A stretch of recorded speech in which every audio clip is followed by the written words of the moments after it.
পরমারাধ্য কবিবরেষু মাননীয় রবীন্দ্রনাথ ঠাকুর মহোদয়, ধরা ছোঁয়ার অনেক ঊর্ধ্বে এখন আপনি। আমাদের জীবনের প্রত্যহিকতায় কলকাতা কিংবা বোলপুরের শান্তিনিকেতনে, ইংল্যান্ডে কিংবা মংপুতে কোথাও আর আপনার মানবিক চলাফেরার চিহ্নটুকুও নেই। যে মানচিত্রকে আপনি ভারতবর্ষ বলে দেখেছিলেন, আপনার প্রস্থান পর্বের অনতিবিলম্বে সে মানচিত্র বদলে গেছে অনেকখানি। পাঞ্জাব, সিন্ধু, গুজরাট, মারাঠার সিন্ধু এখন পরদেশ। সেখানে যেতে গেলে এখন পাসপোর্ট লাগে। মান্য কবিবর, সেই বদলে যাওয়া মানচিত্রের রক্তাক্ত পটভূমিতে দাঁড়িয়ে আমি একজন সামান্য মেয়ে। আমাদের মতো মেয়েদের জীবনে আপনি এক আশ্চর্য স্বপ্নময় দীপভূমি, যেখানে যাবার স্বপ্ন আমাদের উদ্দীপ্ত করে, আর যেখানে পৌঁছতে না পারার চিরকালীন গ্লানি আমাদের বিদীর্ণ করে, বিদ্ধ করে। দেশভাগের মর্মান্তিক যন্ত্রণাকে সম্পত্তি করে আমাদের ধ্বস্ত পরিবার একদিন এসে বাসা বেঁধেছিল টালির ঘরে, শহর থেকে বহু দূরের গ্রামে। বাবা কখনো দোকানদারি, কখনো ছাত্র পড়ানো, কখনো এটা সেটা করে প্রখর জীবন স্রোতে বউ ছেলে মেয়ে নিয়ে আজীবন চেষ্টা করেছেন ভেসে থাকতে, বেঁচে থাকতে। তার সম্বল বলতে কিছু ছিল না, না টাকা পয়সা, না আশা ভরসা। ছিল সাহস, আর ছিলেন আপনি। হ্যাঁ, উঠতে বসতে চলতে ফিরতে কথায় কথায় বাবা বলতেন আপনার কথা, আপনার কবিতা আর গানের কথা, আপনার নোবেল প্রাইজ পাওয়ার কথা, আপনার নাইটহুড ত্যাগের কথা, আপনার গোড়া চোখের বালি যোগাযোগের কথা, গীতাঞ্জলি ছিন্নপত্রের কথা। আর এসব কথা যখন বলতেন, দারিদ্র লাঞ্ছিত সেই দিনহীন মানুষটির সমস্ত চোখ মুখ ভরে জ্বলে উঠত আলো। আমরা যারা শুনতাম, আমি, দাদা, মা, আমাদের দৃষ্টির চেনা পরিধির সীমা ডিঙিয়ে অসীম এক আকাশ উঠত জেগে, যে উদার নীলিমায় কেবল গান, কেবল ছবি, কেবল প্রশান্তি। দারিদ্র আর অসাফল্যের টানা পড়ে নেব না আমাদের উদ্বাস্তু জীবনে। আপনি ছিলেন এক অশেষ মাধুরী। কবি, আপনার জানার কথা নয়, আমরা জানি, আমরা দেখেছি অনটন আর নিরুপায় দারিদ্র কি ভয়ঙ্কর আগ্নেয় শক্তিতে জ্বালিয়ে পুড়িয়ে দিয়েছে আমাদের নিরন্ন জীবনকে। তবু যখন দিনগত পাপক্ষয় রূপান্তে এসে একটুখানি মাটির দাওয়ায় বাবা বসতেন চৈত্রের সন্ধ্যার বাতাস কপালে নিয়ে, তখন নুয়ে পড়া দুমড়ে যাওয়া সেই হতমান মানুষটি কি বিশ্বাসে জেগে উঠতেন, নাই নাই ভয়, হবে হবে জয়, খুলে যাবে এই দ্বার। গাইতেন, আর তাঁর গাল বেয়ে নেমে আসত ব্যথার পরশ লাগা অশ্রুধারা। সব হারিয়েও বাবার বুক জুড়ে ছিলেন আপনি। আমরা তখন অবোধ শিশু। সেদিন ছিল শ্রাবণের এক অবিরাম বৃষ্টির রাত। আমাদের ভাঙা ঘরের চাল ফুটো হয়ে ঝরছিল স্রোতধারা। আকাশে সেদিন ঘন দুর্যোগ। মাত্র 7 দিনের জ্বরে আমার বিধ্বস্ত মা তখন শেষ পথের যাত্রী। জ্বরে পুড়ে যাওয়া মায়ের গায়ে বাবা তখন হাত রেখেছেন একটু শান্তির স্পর্শ দিতে। চোখে জল, মা বললেন, ছেলে মেয়ে রইল।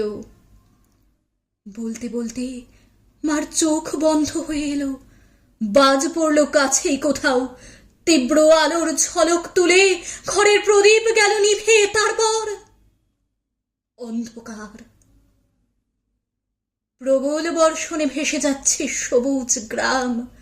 হু হু করে বইছে ঝোড়ো মাতাল হাওয়া। তখন সেই শ্মশান লগ্নে বাবা কাঁদছেন আর মৃদু স্বরে আবৃত্তি করছেন, শেষ স্পর্শ নিয়ে যাব যবে ধরণীর, বলে যাব তোমার ধুলির তিলক পড়েছি ভালে, দেখেছি নিত্যের জ্যোতি, দুর্যোগের মায়ার আড়ালে সত্যের আনন্দ রূপ এ ধুলিতে নিয়েছি মূরতি। এই জেনে ধুলায় রাখিল প্রণতি। স্বাধীন ভারতবর্ষের মাটিতে অন্যরকম হাওয়া বাতাসে বড় হতে হতে আমার দুরন্ত দামাল দাদা জীবনযুদ্ধে নিজেকে জড়িয়ে নিয়েছিল অল্প বয়স থেকেই। দাদা আমার নির্ভীক কণ্ঠে গাইত গান, আপনারই গান। সারাদিন হাড় ভাঙা পরিশ্রমের পর ঘরে ফিরে দাদা এক একদিন আমায় শোনাতে চাইত আপনার কবিতা। দৃপ্ত হিরণময় কণ্ঠে সে আবৃত্তি করত, হে সুন্দরী বসুন্ধরে, তোমা পানে চেয়ে কতবার প্রাণ মোর উঠিয়াছে গে। খিদিরপুরের এক কারখানায় দাদার সামান্য চাকরি। শিক্ষিত এক স্বাধীন ভারতীয় যুবক কাজ না পেয়ে দুমুঠো ভাতের আশায় হাতুড়ি পেটাতো গনগনে বয়লারের সামনে দাঁড়িয়ে। ঘামে ভিজে যেত তার শরীর। তবু যখন সে মানি অর্ডার পাঠাতো, চিলতে একটুখানি জাগাতেও সে লিখত, বোন গানটা ছাড়িস না। গান আমার হয়নি কবি, আসলে বেঁচে থাকাটাই হলো না ঠিকভাবে। এখনো ছাত্র পড়াই, টিম টিম করে জলে কেরোসিনের সান্ধ্য আলো। জীবন ছুটে চলেছে তার আধুনিক প্রগতির গাড়িতে চেপে। আমরা পড়ে রয়েছি বহুদূর পথের পাশে উপেক্ষায়। 25শে বৈশাখ আর 22শে শ্রাবণে শহরে শহরে কত গান, কত কবিতা, কত নৃত্যনাট্য। বড় লোকের সুসজ্জিত ড্রয়িং রুমের ঝকঝকে আলমারিতে আপনার অমূল্য রচনা সম্ভার। তবু কবি, কেন জানি না বারবার মনে হয় ওই বৈভবের হাজার দুয়ারিতে আপনি নেই।